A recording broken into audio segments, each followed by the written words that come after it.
And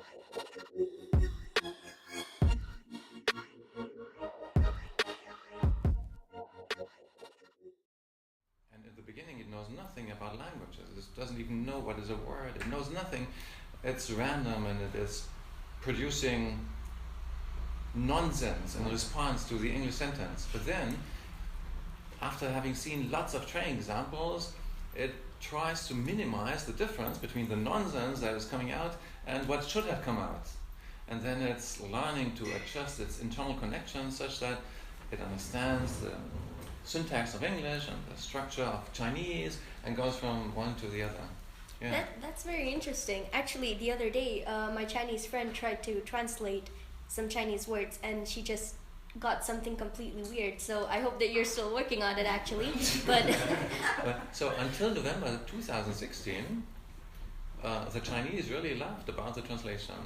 But since 2016, November 2016, we are talking about Google Translate, when they changed the system, and then now it's such that at the core there's this LSTM, the long short-term memory, which was developed in Munich and in Switzerland in my labs. It's much better, and they are not laughing all the time anymore. But maybe sometimes they still laugh about it.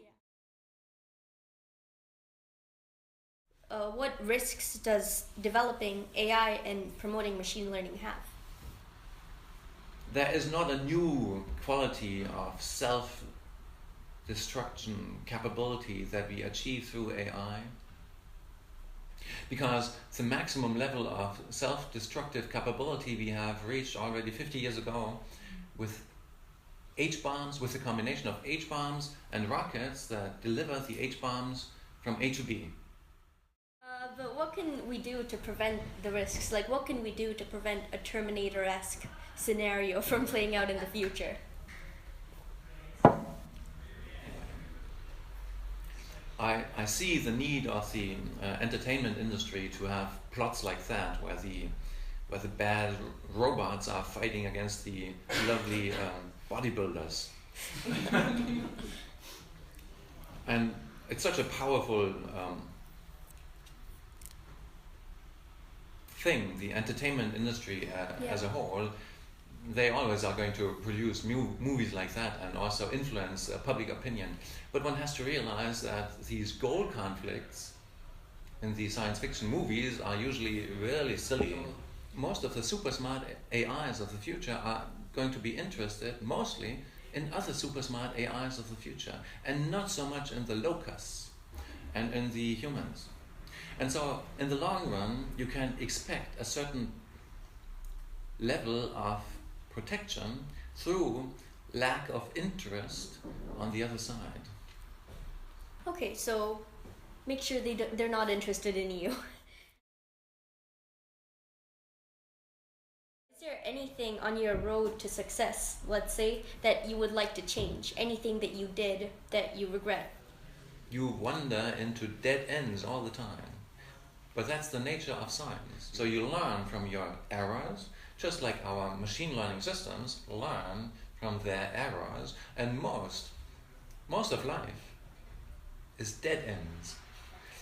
But the important things are the few things that work then, which you find through persistence. So if you learn from your failures and you are persistent, in the end, it's all going to be good. Oh, the words of wisdom. Can we have a round of applause for that?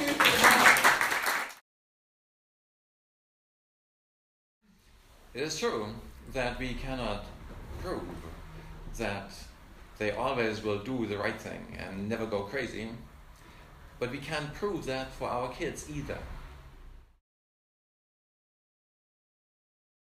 Many jobs are going to be affected by that, including lots of jobs in developing countries, where at the moment, maybe in Bangladesh, in a horrible building where 1,000 people are working, even on Sundays, and some of them are kids, trying to make t-shirts or shoes or whatever.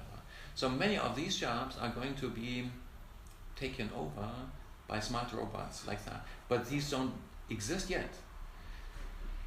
But they are going to come, and research along these lines will have a tremendous impact on the world.